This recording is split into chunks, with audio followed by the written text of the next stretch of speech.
স্বামী স্ত্রী এমন একটা নেয়ামত, তাদের মাধ্যমে পৃথিবীতে নেক্সট প্রজন্ম একটার পর একটা আসতে থাকে। তাদের মধ্যে যদি বন্ধু আদব কায়দা নিয়ম নীতি না থাকে, তাহলে কিন্তু কখনোই বন্ধু ভালো কিছু আশা করা যায় না। আমাদের দেশের স্বামী স্ত্রীর মধ্যে গন্ডগোল আছে না নাই? এখন ম্যাক্সিমাম ঘরে ঘরে বন্ধু স্বামী স্ত্রীর গন্ডগোল। আল্লাহ কোরআনে বলেছেন আশিরুহুন্না বিল মা'রুফ। আল্লাহ রাব্বুল আলামিন বলে দিয়েছেন, তোমরা তোমাদের স্বামী স্ত্রী মিলেমিশে তোমরা তোমাদের স্ত্রীদেরকে নিয়ে সৎ এবং সুন্দরভাবে জীবন যাপন করো। আমার দিকে তাকানো বন্ধু, আগে আমি পুরুষদেরকে নিয়ে আলোচনা করি। আমাদের পুরুষদেরও বন্ধু দোষের শেষ নাই, আছে না নাই? পুরুষের দোষের শেষ নাই। বলে হুজুর কেমন দোষ? আল্লাহর হাবিব বলেছেন, তুমি যদি চা খাও বিবির জন্য চা নিয়ে যাবে, তুমি যদি মিষ্টি খাও বিবির জন্য মিষ্টি নিয়ে যাবে, তুমি যদি পান খাও বিবির জন্য মিষ্টি নিয়ে যাবে। তুমি স্বামী হিসাবে যতটুকু কষ্ট করো, তার চাইতে তোমার বিবিও কম কষ্ট করে না। তুমি অফিসে চলে যাবে, সকালবেলা সে পেরেশানি করে রান্না করে দেয়, তোমার কাপড় চোপড় তোমার অফিসে যাওয়ার সবকিছু জোগায় দেয়, এমনি করে করে যে যেই জায়গায় যায় তাকে রেডি করে দেয়, দেয় কি দেয় না? এই জন্য নবীজি বলেছেন, তোমার উপর তোমার বিবির উপর তোমার উপর দুজনের উপর দুজনের অধিকার রয়েছে। তোমরা কি করো? একজন তুমি যেটা করবে, তোমার জন্য কোনো কাপড় কিনলে বিবির জন্য কাপড় কিনো। তোমরা মনে রাখবে, আল্লাহর হাবিব বলে দিয়েছেন, নারীদেরকে বাঁকা হাড্ডি দিয়ে তৈরি করা হয়েছে। কি দিয়ে?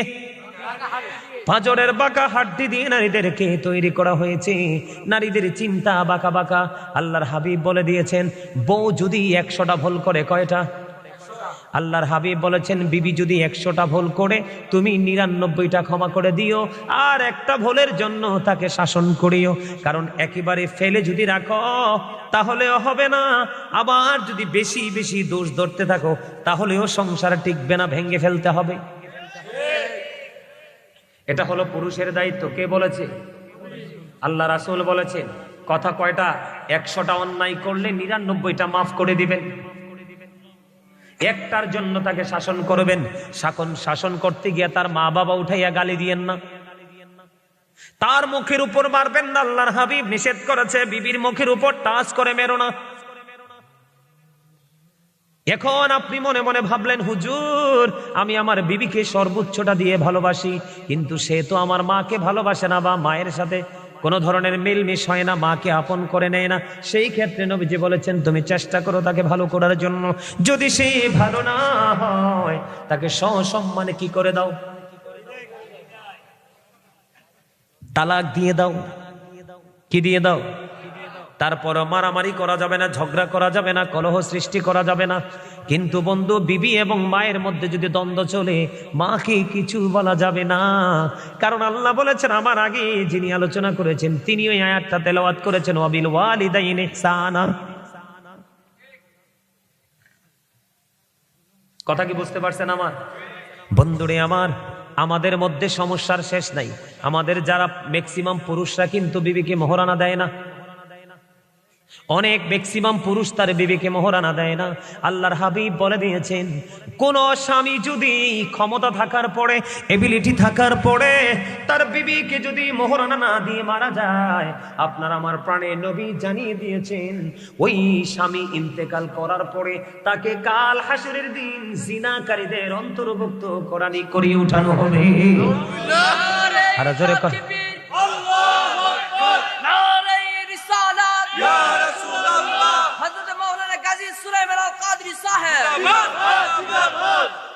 মারহাবা বলেন। আমার কথা আপনারা বুঝতে পারছেননি? আপনি সারা জীবন কিন্তু স্বামী স্ত্রীর সম্পর্ক করে গেছেন। আপনি আপনার অহংকারের কারণে, অহমিকার কারণে আপনি আপনার বিবিকে ন্যায্য প্রাপ্যটা আপনি বুঝাইয়া দিলেন না। আল্লাহর হাবিব বলে দিয়েছেন, তুমি অপেক্ষায় থাকো, তোমার জন্য জাহান্নাম বরাদ্দ। কাল হাসরের ময়দানে জিনাকারীদের অন্তর্ভুক্ত করে তোমাকে জাহান্নামে তোলা হবে। জোরে জোরে কন্যা নাউজুবিল্লাহ। এখন বিবির মোহরানা আটকায় রাখবেন নি? হ্যাঁ, আটকায় রাখবেন। এবার আসেন, আমাদের সমাজের মধ্যে কিছু ক্যারেক্টারলেস মেন অথবা পিপল আছে না নাই? চরিত্রহীন আছে না? বড় বউকে ঘরে রেখে, বাচ্চাকে ঘরে রেখে ঘুম পাড়িয়ে আরেকটা বিয়ে করে। তোমার তো বিয়ে 4টা বৈধ, কয়টা? তুমি যদি সক্ষম পুরুষ হও তোমার বিয়ে কয়টা বৈধ? আল্লাহর হাবিবকে একদিন আল্লাহর এক বিবি, আল্লাহর হাবিবকে একদিন একজন বিবি প্রশ্ন করলেন, ইয়া রাসূলুল্লাহ, ইয়া হাবিবাল্লাহ, নবী গো, আপনি কাকে বেশি ভালোবাসেন? খেয়াল করবেন কাকে বেশি ভালোবাসেন। নবীজি ওই বিবিকে একটা খেজুর দিলেন। কয়টা খেজুর? একটা খেজুর দিলেন। নবীজি বললেন, তোমাকে যে খেজুর দিছি ওটা আরেকজনকে বলিও না। এমনি করে করে করে করে বন্ধু একটা একটা একটা একটা করে সবগুলো বিবিকে একটা একটা করে খেজুর দিলেন। এখন বিসি ফালাইতে যাই একজনে ফালাইতে গেছে, আরেকজনে দেখে ফেলছে, বুবু তুমি কি ফালাইলা? আমি একটু খেজুরের বিসি ফালাইছে। কে দিছে? আমার নবীজি দিয়েছে। এমনি করে করে করে করে নবীর যতগুলো বিবি সবাই দেখে একটা একটা করে খেজুরের বিচি ফালায়। তার মানে সকল বিবি জানতে পেরেছে আমার নবী রাহমাতাল লিল আলামিন কাউকে কম কাউকে বেশি নয়, আমরা সকলকেই সমানভাবে ভালোবাসে।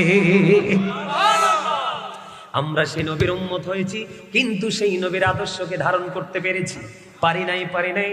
বন্ধুরে আমার, আমি আপনাদেরকে বলি, একজন বিবি কি করলো, একজন স্বামী কি করলো, বড় বউকে ফেলে ছোট বউকে বিয়ে করলো। এখন ছোটটারে বিয়ে করার পরে বড়টার কোনো খবর রাখে না, খোঁজ রাখে না। আছে না নাই? আপনাদের এই তেতুয়ারাতে আসেনি? আমার তেতুয়ারা তো আছে। ওটা এটা আবার কি কথা? হ্যাঁ, কত জঘন্য খবর দেখেন। আল্লাহর নবী, আপনার আমার প্রাণের নবী রাহমাতুল লিল আলামিন, তিনি বলে দিয়েছেন, বন্ধু একটা বিবিকে রেখে তুমি আর একটা বিবি বিবাহ করলে, এখন তোমার সব অধিকার দ্বিতীয় বিবিকে দিয়ে দিলে, বড় বউকে তুমি বঞ্চিত করে দিলে। নবীজি বলেছে, স্বামী হয়েছো, যোগ্য স্বামী হতে পারোনি, কাল হাসরের ময়দানে তোমাকে অর্ধাংশ কুজু করে উঠানো হবে। জোরে জোরে কন্যা নাউজুবিল্লাহ। আপনারা মনে রাখবেন, আল্লাহর হক যদি নষ্ট হয়, আল্লাহ চাইলে আপনাকে ক্ষমা করে দিতে পারে, কিন্তু বান্দার হক নষ্ট করলে সে ক্ষমা না করা পর্যন্ত আপনার উপায়। ঠিক কিনা বলেন? এখন দাম্পত্য জীবন সুখের করা লাগবে কি লাগবে না? এখন করতে হলে কি করতে হবে? ইসলামের আইন মানতে হবে। বন্ধুরে, আবার আমি একটু বিবিদের কাছে যাব, স্ত্রীদের কাছে যাব। কারণ এখন আমাদের সমাজে একটা জিনিসের প্রচলন বেশি বেড়েছে। কি? সেটা হলো জামাইয়ের পকেটের টাকা নিয়ে বাবার বাড়ি পাঠায়। আছে না নাই? সুযোগ পাইলে আবার ঘুরাইয়া স্বামীকে দেয়। স্বামী যদি সময় মতো দিতে না পারে, স্বামীকে অনেক অপমান অপদস্থ করে। আছে না নাই? আমাদের বাংলাদেশে, আমাদের অনেক জায়গায় আমি দেখেছি, আমার গ্রামের মধ্যেও আছে। আপনারা ইমাম সাহেবের দিয়ে মনটা খারাপ জিগানছে, কি তো হয়েছে?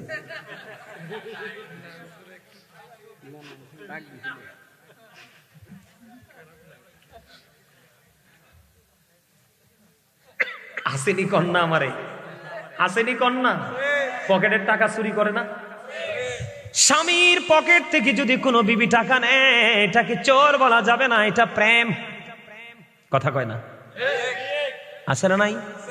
কিন্তু দোষটা হলো স্বামীর পকেট থেকে টাকা নিয়ে বাবার বাড়ি রাখা, তারপরে স্বামী বিপদে পড়লে বাবার বাড়ির বলে স্বামীকে দিয়ে আবার অপমান করা। মদিনাতুল মুনাওয়ারায় ছোট্ট একটা ঘটনা বন্ধু শোনেন। মদিনাতুল মুনাওয়ারায় এক বুড়িমা গভীর রজনীতে স্বপ্নে দেখলেন, গভীর রজনীতে স্বপ্নে দেখলেন তার মেয়ে মারা গেছে, মেয়ের স্বামী পৃথিবীতে আছে। ওই বুড়ির মেয়ে, ওই বুড়িমার মেয়ে পৃথিবী ছেড়ে চলে গেছে। এখন ওই বুড়িমা গভীর রজনীতে বন্ধ স্বপ্নে দেখলেন, তিনি স্বপ্নে দেখলেন তার মেয়েকে জাহান্নামের মধ্যে ফেরেশতারা মাথার মধ্যে আগুনের পেরেক বসাচ্ছে, হাতের মধ্যে আগুনের বেড়ি পরিয়ে দিয়েছেন, পায়ের মধ্যে ঠিক সেম ভাবে পরিয়ে দিয়েছেন। তখন এই বুড়িমা মেয়েকে প্রশ্ন করলো, মা তোমার এই দুর্দশার কারণ কি? মা গো, আমি জীবনে আমার স্বামীর কথা শুনিনি, আমি স্বামীর কথা অমান্য করে স্বামীর পকেট থেকে টাকা চুরি করে বাবার বাড়ি পাঠাইছি, আমি স্বামীর কথা অমান্য করে এই বাড়ি থেকে ওই বাড়ি চলে গেছি। আমি এমন কোন অপমান অপদস্থ নাই আমি আমার স্বামীকে করিনি। আমি মরার পরে স্বামীকে অপমান করার কারণে আজকে আমার এই দুর্দশা। বন্ধু, স্বামী কিন্তু বেঁচে আছে। বুড়িমার রাত পোহায় গেল, সকাল যখন হলো স্বামীর কাছে চলে গেল, মেয়ের হাজবেন্ডের কাছে চলে গেল। বাবা গো, আমার মেয়েটা তোমাকে অনেক কষ্ট দিয়েছে জীবনভর, আমার মেয়েটা পৃথিবী ছেড়ে চলে গেছে। আমি স্বপ্নে দেখেছি আমার মেয়েটা খুব খারাপ অবস্থার মধ্যে আছে, তুমি আমার মেয়েটাকে ক্ষমা করে দাও। এখন স্বামী বলতেছে না না না, আমি কোনোদিন তাকে ক্ষমা করব না। তার কারণ হলো এই কারণে আমি তাকে ক্ষমা করব না, কারণ সে সারাটা জীবন আমাকে অস্থির করে রেখেছে, কোনোদিন সে আমাকে মূল্যায়ন করেনি। আমি যদি বলেছি ওই দিকে যাইও না, সে আমার কথা শুনেনি, ওভারটেক করে গিয়েছে। এমনি করে করে যত অপমাননা সবগুলো করেছে, আমি ক্ষমা করব না। এবার ওই বুড়ি কি করলেন, কোনোভাবেই কোনো সুযোগ না পেয়ে বুড়ি মা চলে গেলেন আপনার আমার প্রাণের নবীর কাছে। ইয়া রাসূলুল্লাহ, ইয়া হাবিবাল্লাহ, নবী গো, ও প্রাণের নবী, আমার মেয়েটা আমি দেখেছি জাহান্নামে এমন এমন বিপদে আছে। ইয়া রাসূলুল্লাহ, আমি আমার মেয়ের জামাইয়ের কাছে ক্ষমা চাইতে গিয়েছি, সে বলে দিয়েছে সে ক্ষমা করবে না।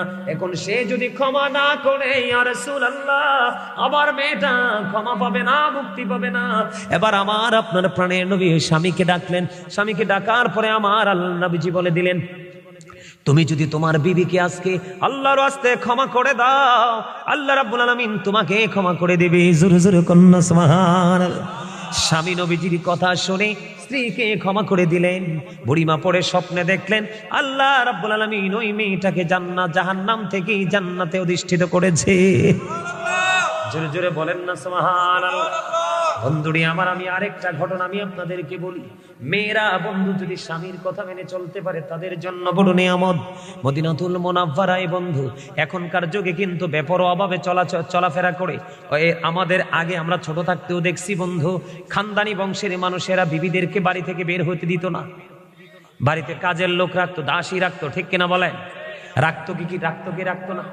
দাসী রাখতো কিনা? তৎকালীন সময়ে, আমার কথা শোনেন, তৎকালীন সময়ে বন্ধু আল্লাহর প্রিয় হাবিব সরকারে মদিনা তিনি বলেছেন, এক স্বামী তার বিবিকে নির্দিষ্ট সময় বেঁধে দিয়ে চলে গেলেন, আল্লাহর জন্য সফরে বের হয়ে গেলেন। যাওয়ার সময় বলে গেলেন, বিবি রে, তোমার যা কিছু প্রয়োজন আছে আমি বাড়িতে দাসী দিয়ে গেলাম, আমার যা কাজের লোক দিয়ে গেলাম, তার মাধ্যমে তুমি কি করবা, তোমার সকল চাহিদা তুমি পূরণ করবা, কিন্তু বাড়ি রাঙিনা ছেড়ে বের হইও না। হঠাৎ করে বন্ধু একদিন খবর আসলো, তখন তার বাবা সিরিয়াস অসুস্থ, কিন্তু স্বামী তো বলেছে তুমি বাড়ি ছেড়ে যেও না। এবার নবীজির কাছে খবর পাঠালেন, ইয়া রাসূলুল্লাহ, নবী গো, আমার স্বামী নিষেধ করে গিয়েছে। নবীজির কাছে এইভাবে পাঠালেন খবর, কিন্তু আমার বাবা সিরিয়াস অসুস্থ, আমার বাবাকে দেখতে যেতে চাই, যেতে পারবো কিনা? আল্লাহর হাবিব বলেছেন, তোমার স্বামী যেহেতু নিষেধ করেছে তুমি যেও না। মেয়েটা ধৈর্য ধরলো, ধৈর্য ধারণ করে বন্ধু অবস্থান করলো, ধৈর্য ধারণ করে অবস্থান করলো। কিছুদিন পরে আবার খবর আসলো, এই মেয়েটার বাবা মারা গেছে। ইন্না লিল্লাহি ওয়া ইন্না ইলাইহি রাজিউন। তখন আবার খবর পাঠালেন নবীজির কাছে। নবীজি বললেন, তোমার স্বামী এসেছে? না। তার স্বামী এসেছে? কয় না। কিন্তু স্বামী যদি না আসে অনুমতি ওভারটেক করে যাওয়া যাবে না। মেয়েটা কি করলেন না বন্ধুরি আমার, স্বামীর কথা অমান্য করলেন না, নবীজির কথা অমান্য করলেন না, তিনি তেনার বাড়িতে অবস্থান করলেন। বন্ধু, বাবা মারা গেল, কাফন দাফন সব হয়ে গেল। গভীর রজনীতে আল্লাহর প্রিয় হাবিবের কাছে খবর চলে আসলো, নবী গো, আপনি জানিয়ে দেন ওই মেয়েটা আপনার কথা মান্য করেছে এবং স্বামীর হুকুম মান্য করেছে, এই কারণে আমি তার বাবাকে জান্নাতে দিয়ে দিয়েছি। জোরে জোরে কন্যা সুবহানাল্লাহ। বন্ধুরে আমার, আমি আপনাকে বলি, বেপরদাশীল স্বামী স্ত্রীর মধ্যে একটা মধুর বন্ধন, সুসন্তান পৃথিবীতে আসার বেশি সম্ভাবনা বয়ে আনে। আমি আপনাদেরকে বলে বন্ধু, স্বামী স্ত্রীর সম্পর্কটা কেমন হওয়া লাগবে? আপনার ধরেন গভীর রজনীতে স্বামী বিছানায় চলে গেল, স্বামী স্ত্রী বিছানায় চলে গেল, কিন্তু স্বামী যখন স্ত্রীকে ডাকবে, স্বামী যখন স্ত্রীকে ডাকবে কাছে আসার জন্য, কিন্তু স্ত্রী তার স্বামীর ডাকে সাড়া দিল না, মুখটাকে উল্টো দিকে ঘোরাইয়ে দিল। আল্লাহর হাবিব বলেছেন, যখন সে স্বামীর ডাকে সাড়া না দিয়ে মুখটাকে উল্টো দিকে ঘুরিয়ে দিল, আল্লাহর প্রিয় হাবিব সরকারে মদিনা তিনি বলে দিয়েছেন, বন্ধুরি আমার, ওই তখন থেকে সারা রাত পর্যন্ত ওই মহিলাটাকে লানতের ফেরেশতা শুধু লানত দিতে থাকলো। জোরে জোরে কোন নাউজুবিল্লাহ।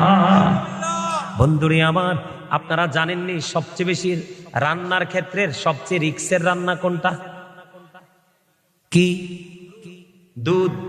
দুধের পক্ষে কে কে হাত তোলেন? আরে বেটা ডরাসনি, হেসে তো দুধে তো আর তুলতে ভয় পায়। সবচেয়ে রিস্কের রান্না, কারণ আমি আমার মায়ের সাথে অনেক দুধ জাল দিছি। ও মা হাসে, ছেলে হলে কি মারে সাহায্য করতে পারে না? এমন কোন হেল্প নাই আমি আমার মারে করি নাই। দুধ এমন একটা জিনিস বন্ধু, এটা কিন্তু উতরায় যদি ভালো করে কন্ট্রোলিং এ রাখা যায় না, উতরাইয়ে পড়ে যায়। বলে হুজুর দুধের কাছে কেন আসলেন? হাদিস শরীফের মধ্যে এসেছে, নবীজি বলে দিয়েছেন স্বামীর কদর বোঝানোর জন্য, স্ত্রীর কাছে স্বামীর মর্যাদা বোঝানোর জন্য, একটা স্ত্রীর কাছে তার স্বামী কতটা দামি সেটা বোঝানোর জন্য নবীজি বলে দিয়েছেন, একটা নারী যদি চুলার মধ্যে দুধ বসায়, দুধ রান্না করা অবস্থায় থাকে, আর এই অবস্থায় যদি তার স্বামী ডাক দেয়, একটা সেকেন্ডও দেরি করতে পারবে না। স্বামীর ডাকটা দিতে দেরি, স্বামীর কাছে চলে যেতে হবে। দুধ পরে সব ছাই হয়ে যাক, তারপরও স্বামীর ডাকে আগে সাড়া দিতে হবে। জোরে জোরে সুবহানাল্লাহ। আমার দাদা ভাইরা আসেনি, এনে অনেকে পান খায় না, দাদি আসেনি, দাদার দাদি আছে না? হ্যাঁ, আমার নবীজি কইতেছে কি জানেননি, যদি পান খাই অভ্যাস হয় দাদা দাদু দুজনে পান খাবেন, যদি চা খাওয়ার অভ্যাস হয় দুজনে একসাথে বসে চা খাবেন। নবীজি জানিয়ে দিয়েছেন স্বামী স্ত্রী দুজনে 1 ঘন্টা সময় বা কিছু সময় তারা যদি প্রেমের আলাপ করতে করতে পান খাক, দুধ খাক, চা খাক, কফি খাক, যেটাই খাক, নবীজি বলে দিয়েছেন 1 ঘন্টা বা কিছু সময় যদি তারা একসাথে বসে স্বামী স্ত্রী প্রেমের আলাপ করে, মহাব্বতের আলাপ করে, তাদের আমল নামায়, দুজনের আমল নামায় 1 বছরের নফল ইবাদতের সওয়াব দেওয়া হয়। এখনকার স্বামী স্ত্রী তো ইঁদুর বিড়ালের মতো, ম্যাক্সিমাম এরকম না? ম্যাক্সিমাম স্বামী স্ত্রী এখন কিসের মতো? ইঁদুর এবং বিড়ালের মতো। নাকি ভুল বললাম? আরো জোরে। আমি দেখছি এক সময় আমার নিজের চোখে এক বউ, নতুন বউ আইছে শ্বশুর বাড়ি, তা আমি গেছি বউ চাইতাম, ছোট তো বড় ইয়ে না বুঝছি, বউ চাউন যে বালা না জায়েজ নাই, বউ চাইতে গেছি বুঝছেন, বউ চাইতে যাইয়া দিই বউ ট্যাঙ্কের উপরে ট্যাঙ্ক দিয়া সিগারেট টানে টোকা মাইরা। নাউজুবিল্লাহ কোন না? আরো জোরে। হেতে পুলিশ, হেতে সেকেন্ড ওয়াইফ। কথা কি কইছি বুঝতে পারছেন? এক্সাম্পল দিলাম, এক্সাম্পল। বিশ্বাস হয় না আপনাদের? ওমা, আপনারা কে কে আমার কথাটা বিশ্বাস করছেন হাত তুলে দেখান তো, সোজা কইরা। আমি আবার অন্য বক্তাদের মতো কাল্পনিক গল্প বানাইয়া বলার বক্তা না, আলোচক না। যতটুকু বলি কোরআন হাদিস থেকে বলার চেষ্টা করি। আপনারা সবাই হাত তোলেন নাই, বিশ্বাস হয় না এই কথাটা। আমি নিজের চোখে দেখছি, এ মোটা সুন্দর। আমি কই এটা সিগারেট খানা হিকলো ঘুরতে আছে না নাই? আপনার এখনো আমাদের মাঝে খুঁজতে এরকম বউ পাওয়া যাবে? হ বন্ধু, এইরকম ভাইরাস মার্কা মহিলা বউ বানানো যাবে না। একটা যদি এক বাড়িতে ঢুকে পুরো বাড়ি নষ্ট করে দিবে। কথা কি বুঝতে পারছেন? এই জন্য আমি আপনাদেরকে বললাম, বেপরদাশীল স্বামী স্ত্রীর মধ্যে কখনোই মিল হয় না, তাদের মধ্যে কখনোই নমনীয়তা, নম্রতা, ভদ্রতা থাকে না, থাকেনি। আপনাদের এলাকা তো বর্ডার সেট নেই, এদিক দিয়ে বর্ডার না, বিবির বাজার বর্ডার এদিক দিয়ে তো। আপনাদের এদিকে মটট খায়নি কেউ? গাঁজা টাজা খায়নি? খায়? বাবা খায়? নেশা করে? নেশা করে? নেশা নিয়ে একটু ওয়াজের দরকার আছে না? কথা কয় না? আপনারা পক্ষে না বিপক্ষে নেশার? একটু ওয়াজ করা লাগবে না? কারণ আপনাদের ছেলেরা তো নষ্ট হয়ে যাবে। এই আমি কই আপনাদেরকে কি বলি, আপনাদের এলাকায় না, আপনাদের এলাকা তো অন্য জায়গা থেকে মানুষ নেশা করতে আসে না? এতে কি প্রভাবটা আপনাদের সমাজে পড়ে না? এদেরকে দৌড়ানি দিতে পারেন না?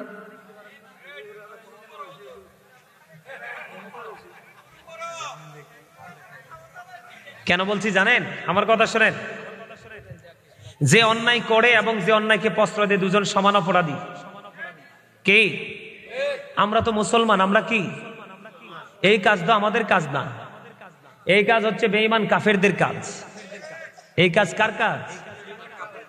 এটা আমরা মুসলমানদের কাজ। আমি আপনাদেরকে বলি, এটাকে আপন করবেন নাকি এটাকে বয়কট করবেন সেটা আপনারা সিদ্ধান্ত নেবেন। এদিকে তাকান, আল্লাহ রাব্বুল আলামিন পবিত্র কালামে হাকিমে বলেছেন, বলবো ইন্নামাল খামরু ওয়াল মাইসিরু ওয়াল আনসাবু ওয়াল আজলামু রিজসুম মিন আমালিশ শাইতান। এদিকে তাকান, মদ, জুয়া, মূর্তি, ভাগ্য গণনা এগুলো ঘৃণ বস্তু, শয়তানের কাজ। কার কাজ? এগুলো কার কাজ? কে বলেছে? আল্লাহ। এখন আপনারা আসেন, শয়তান কি আপনার আমার বন্ধু না শত্রু? ইন্না শাইতানা লাকুম আদুউন ফাত্তাখিযুহু আদুওয়া। Satan is the eternal enemy of the believers. ইমানদারদের প্রকাশ্য শত্রু হলো শয়তান। কারণ মুসলমান ইমানদার যত খারাপ কাজ করে সব শয়তানের ধোকায় পড়ে করে। আমি আপনাদেরকে বলি, বাবা আদম আলাইহিস সালাম এবং মা হাওয়া তারা কি জান্নাত থেকে বের হইছে না? তারা যখন জান্নাতে ঢুকছে আল্লাহ তাদেরকে বলছে তোমরা জান্নাতের যেখান থেকে মন চায় গন্ধের ধোকায় পড়ে যখন তারা গন্ধম খেয়ে ফেললো, কি করলো? গন্ধম খেয়ে ফেললো। আল্লাহ রাব্বুল আলামিন তাৎক্ষণিকভাবে অর্ডার দিয়ে দিলেন, কুল নাহবিতু মিনহা জামিআ, you get down all from here. Allah তাদেরকে জান্নাত থেকে আউট করে দিলেন। তাও কেমন ভাবে বের করতে জানেননি? তাদের শরীরে কিন্তু কোনো পোশাক ছিল না। তারা যখন এই গন্ধম ভক্ষণ করলো, আমি আপনাদেরকে একটু বলবো কৌশলটা, মানে এটা আপনাদেরকে বলা আমি মনে করি একটু দরকার, আপনাদের শোনা দরকার। তাহলে আমি মনে করি একজনও যদি হেদায়েতের পথে আসে এটা আমাদের জন্য অনেক বড় নিয়ামত। বলবো? শোনেন, আমি গন্ধম গাছটার উৎপত্তি স্থল, গন্ধম গাছটা কোত্থেকে তৈরি হয়েছে এটাই একটু বলি। এটা বললে আপনি মদ, গাঁজা, শয়তানের কৌশল এগুলো একটু কতটা ভিন্ন জিনিস বুঝতে পারবেন। সম্মানিত উপস্থিতি, যখন আদম ও সফিউল্লাহকে সৃষ্টি করা হয়েছিল, বানাইছিল আল্লাহ, এক একজন এক এক রকম মত দিছে, এক একটা রিওয়ায়াতে এক এক রকমের বর্ণনা আসছে। কেউ বলে যে 40 দিন, কেউ বলেছে 40 বছর, কেউ বলে 40,000 বছর পরে আদমের দেহে রূহ দেওয়া হয়েছে। কি দেওয়া হয়েছে? আদমকে সব ফেরেশতারা দেখে দেখে দেখে দেখে প্রশংসা করেছে। যাকে আল্লাহ রাব্বুল আলামিন বানাইছেন মুআল্লিমুল মালাইকা, যাকে ফেরেশতাদের লিডার বানাইছে। কি বানাইছে? লিডার বানাইছে। তাকে আল্লাহর আরশের পাশে স্থান দিয়েছে। যখন সে জানতে পারলো আল্লাহ রাব্বুল আলামিন আদমকে বানাবে, তখন সে ফেরেশতাদেরকে প্রশ্ন করেছিল, আল্লাহ নাকি আদম বানাবে, আদম বানালে তোমরা কি আমাকে ভালোবাসবে নাকি নতুনটাকে? তখন ওই ফেরেশতারা বলেছিলেন, আল্লাহ যাকে অর্ডার করবে তাকে আমরা মানবো। তখন ওই মুআল্লিমুল মালাইকা পরে যেটা শয়তান হইছে এটার একটু গায়ে লাগছে। তো সবাই দেখে আদম ও সফিউল্লাহকে দেখে প্রশংসা করেছে। কিন্তু এই শয়তান কি করছে, যখন আদমের বডি থেকে আদমের বডিটাকে বিচরণ করেছে দেখেছে, কিন্তু আদমের বডিতে একটা বদ্ধ কোঠা ছিল। কি ছিল? বদ্ধ কোঠা ছিল। সব জায়গায় ঢুকতে পারছে, কিন্তু বদ্ধ কোঠায় ঢুকতে পারে, কারণ এটা রুহের জগৎ, অত্যন্ত পবিত্র জগৎ, এখানে শয়তান ঢুকতে পারে নাই। আমি এইখান থেকে বের হয়ে আইসাই সে থুতো ফালাইছে। নাউজুবিল্লাহ বলেন। মানে আদম সফিউল্লাহর এই বডিটাকে দেখা সে বের হইল, বের হইয়াই সে আপনার আদমকে দেখে ঘৃণা করে এই শয়তান থুতু ফালাইছে। এই থুতু ফালানোর সাথে সাথে থুতু থেকে কুকুর জন্ম হয়েছে। এই কারণে কুকুর সৃষ্টি জগতের মধ্যে সবচেয়ে নাপাক। এই যে শয়তান আদমের বডিতে ঢুইকা যে বিচরণ করছে, যে ময়লা, এই বিচরণের ময়লাগুলো ভিতর থেকে বের করে যেই জায়গার মধ্যে পুঁতে রেখেছিল, ময়লাগুলো থেকে স্তূপ থেকে কয়দিন পর একটা গাছ উঠছে, এটাই গন্ধম।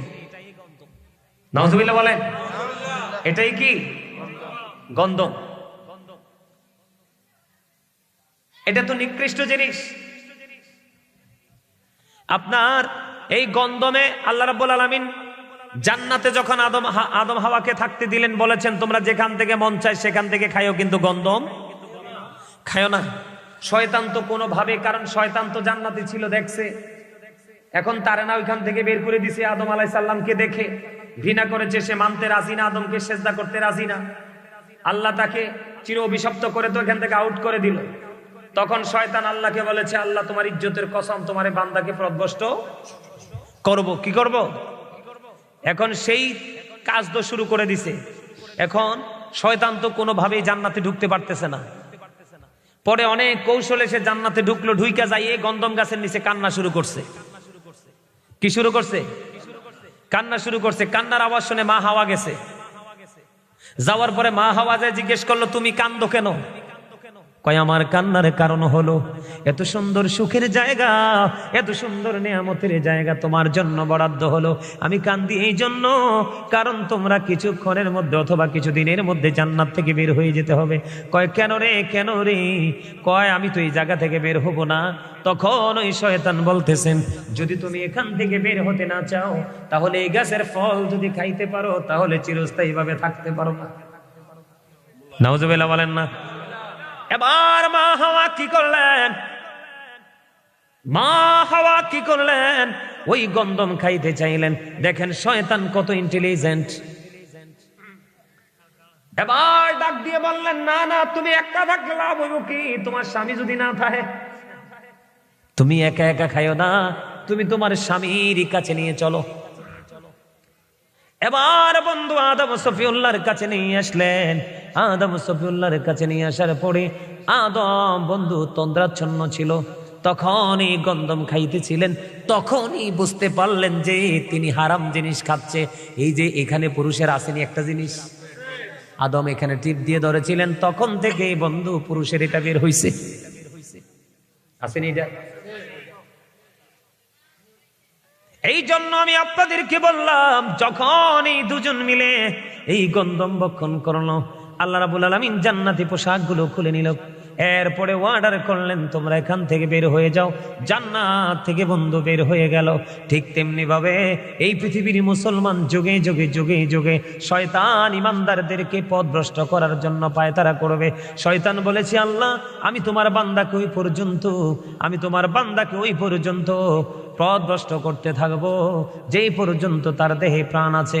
আল্লাহ ডাক দিয়া বলে, শয়তান তুমিও শুনে রাখো, আমি আমার ওই বান্দাগুলোকে ওই পর্যন্ত ক্ষমা করতে থাকবো যেই পর্যন্ত আমার বান্দা আমার কাছে ক্ষমা চাইতেই থাকবে।